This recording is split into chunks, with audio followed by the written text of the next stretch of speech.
Mahabodhi Mahavihara ಬೋಧಗಯದಲ್ಲಿರ್ತಕ್ಕಂಥ main ನಮ್ಮ ಟೆಂಪಲ್ನಲ್ಲಿ ಬೌದ್ಧರಲ್ಲದವರು ಅಲ್ಲಿದ್ದಾರೆ. ಬೌದ್ಧರ ಸ್ಥಳದಲ್ಲಿ ಬೌದ್ಧರಲ್ಲದವರು ಇರ್ತಕ್ಕಂಥದ್ದು ಇದು ಧಾರ್ಮಿಕ ದೌರ್ಜನ್ಯ ಅಂತೇಳಿ ನಾನು ಹೇಳಕ್ಕೆ ಬಯಸ್ತೇನೆ.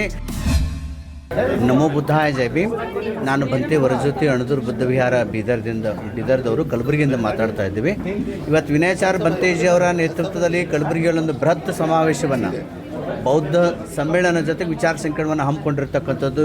ಇದರ ಅರ್ಥ ಬೌದ್ಧ ವಿಹಾರ ಮಹಾಬೋಧಿ ಮಹಾವಿಹಾರ ಬೋಧಗಯದಲ್ಲಿರ್ತಕ್ಕಂಥ ಮೇನ್ ನಮ್ಮ ಟೆಂಪಲ್ನಲ್ಲಿ ಬೌದ್ಧರಲ್ಲದವರು ಅಲ್ಲಿದ್ದಾರೆ. ಬೌದ್ಧರ ಸ್ಥಳದಲ್ಲಿ ಬೌದ್ಧರಲ್ಲದವರು ಇರ್ತಕ್ಕಂಥದ್ದು ಇದು ಧಾರ್ಮಿಕ ದೌರ್ಜನ್ಯ ಅಂತೇಳಿ ನಾನು ಹೇಳಕ್ಕೆ ಬಯಸ್ತೇನೆ. ಅನಗಾರಿಕೆ ಧರ್ಮಪಾಲದಿಂದ ಇಲ್ಲಿವರೆಗೆ ನಿರಂತರವಾಗಿ ಹೋರಾಟ ಮಾಡ್ಕೊಂಡು ಬಂದಿದ್ದೀವಿ. ಇವತ್ತು ಬೌದ್ಧಗಯದಲ್ಲಿರ್ತಕ್ಕಂಥ ವಿಹಾರವನ್ನು ಬೌದ್ಧರಿಗೆ ಕೊಡಬೇಕು ಅಂತಕ್ಕಂಥ ಸಂದೇಶದೊಂದಿಗೆ ನಾವು ಕಲಬುರಗಿ ಒಂದು ಬೃಹತ್ ಸಮಾವೇಶವನ್ನು ಮಾಡಿ ಮುಂಬರ್ತಕ್ಕಂಥ 2026 ಫೆಬ್ರವರಿ 12ನೇ ತಾರೀಕು ದಿಲ್ಲಿ ಒಳಗೆ ನಾವು ಕಲಬುರಗಿಯಿಂದ 10,000 ಜನ ಸೇರ್ಕೊಳ್ತಾ ಇದ್ದೇವೆ. ವಿನಾಚಾರ್ಯ ಬಂತೇಜ್ ಅವ್ರ ಜೊತೆ ನಾವಿದ್ದು ಅವರಿಗೆ ಸಪೋರ್ಟ್ ಮಾಡಿ ಈ ಕಾರ್ಯಕ್ರಮ ಈ ಆಂದೋಲನವನ್ನು ಒಂದು ದೊಡ್ಡ ಶಕ್ತಿ ತುಂಬುವಂಥ ಕೆಲಸವನ್ನು ಮಾಡಿ ಪ್ರಬುದ್ಧ ಭಾರತ ಬಾಬಾ ಸಾಹೇಬ್ ಕನಸನ್ನು ನನಸು ಮಾಡ್ತಕ್ಕಂಥ ಸೈನಿಕರು ಕಲಬುರಗಿಯಲ್ಲಿ ನಾವು ತಯಾರು ಮಾಡ್ತಾ ಇದ್ದೇವೆ. 10,000 ಜನ ನಾವು ಕಲಬುರಗಿಯಿಂದ ದೆಹಲಿಗೆ ಬರ್ತೀವಿ ಅಂತಕ್ಕಂಥ ಮಾತನ್ನು ಹೇಳೋಕೆ ನಾನು ಬಯಸ್ತೇನೆ.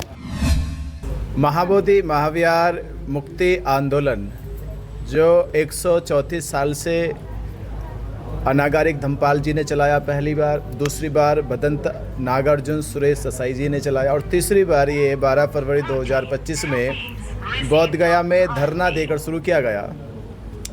और आज उसी आंदोलन के जन समर्थन के लिए कि संपूर्ण भारत के बौद्धों को जागरूक किया जाए और समझाया जाए कि 134 साल पहले महंत के अवैध कब्जे को हटाने के लिए अनागारिक धमपाल ने ब्रिटिश गवर्नमेंट के सामने ये बात रखी कि जिस प्रकार मक्का मदीना मुसलमानों के प्रबंधन में है और चर्च गिरजाघर ईसाइयों के प्रबंधन में है, हिंदू मंदिर हिंदू पुजारियों के प्रबंधन में है, सिख गुरुद्वारे सिखों के प्रबंधन में है, पर महाबोधि महाविहार जो बौद्धों का सबसे प्रमुख पवित्र धार्मिक स्थल है उस पर किसी महंत का कब्जा है, उसे कब्जा मुक्त कराकर बौद्धों को सौंप देना चाहिए.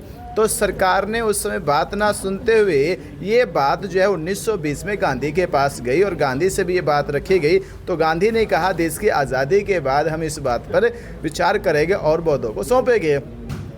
तो उसी के 1851 में लड़ाई लड़ी जा रही थी, पर उसके करीब 60 साल के बाद 6 जुलाई 1949 में बीटी एक्ट कानून सरकार ने बनाया, जिसमें मुख्यतः डॉक्टर राजेंद्र प्रसाद, पंडित जवाहरलाल नेहरू ने मुख्य भूमिका निभाई और बीटी एक्ट कानून बनाया. लड़ाई थी मुक्त कराने की, लड़ाई थी पंडा पुरोहित मुक्त कराकर महाबोधि महाविहार बौद्धों को सौंपा जाए, पर उस पर एक एक्ट बनाया गया. यानी पहले अवैध कब्जा था, कानून का अवैध कब्जा कराया गया कि एक्ट के अनुसार 4 हिंदू 4 बौद्ध और गया जिले के डीएम को उसका चेयरमैन बनाया गया. सवाल यह है कि जब आपको भारत देश के किसी भी हिंदू मंदिर में बौद्ध नहीं है, भिक्षु नहीं है, भंते नहीं है, तो किस आधार पे आपने बौद्धों के महाबोधि महाविहार में हिंदुओं को रखा?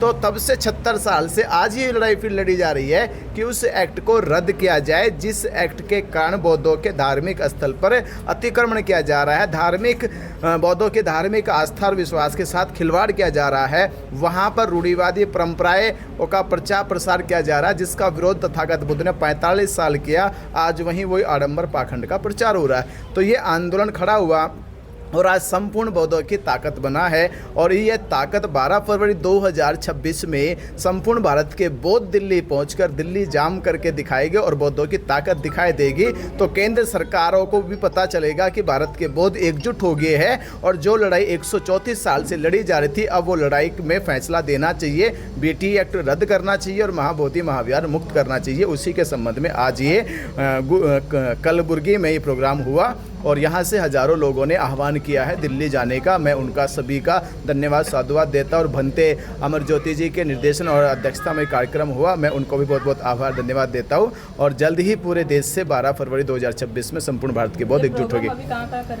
ये प्रोग्राम अभी संपूर्ण महाराष्ट्र में एक यात्रा धम्मध्वज यात्रा संपूर्ण महाराष्ट्र में होगी. आज कर्नाटक का हो गया, फिर हम छत्तीसगढ़ जाएंगे, गुजरात जाएंगे, राजस्थान जाएंगे, उसके बाद तक उत्तर प्रदेश, हरियाणा, पंजाब, और उत्तराखंड, तमाम जितने भी देश के हैं, ख़ास तौर पे जहाँ जहाँ बुद्धिस्टों की संख्या ज़्यादा है और ख़ास ऐसे बुद्धिस्ट जो ये मानते हैं कि बाबा साहब डॉक्टर अम्बेडकर जी के आंदोलन से निकले हुए बुद्धिस्ट है और हमारी एक लड़ाई उस सामंतवाद, उस मनुवाद के खिलाफ है, तो उसके खिलाफ पूरे भारत के बौद्ध अम्बेडकरवादी बहुजनों को एकजुट करना, यानी तमाम ऐसे राज्यों में जाकर जहाँ अम्बेडकरवादी बुद्धिस्ट है उन सबको एकजुट करने का ये आंदोलन है। ಮತ್ತಷ್ಟು ವಿಶೇಷ ವಿಡಿಯೋಗಳನ್ನು ನೋಡಲು ಮತ್ತು ಹೊಸ ವಿಡಿಯೋಗಳ ಬಗ್ಗೆ ತಿಳಿಯಲು ಈ ದಿನ .com ಯೂಟ್ಯೂಬ್ ಚಾನೆಲ್ ಸಬ್ಸ್ಕ್ರೈಬ್ ಮಾಡಿ ಮತ್ತು ಬೆಲ್ ಐಕಾನ್ ಕ್ಲಿಕ್ ಮಾಡಿ.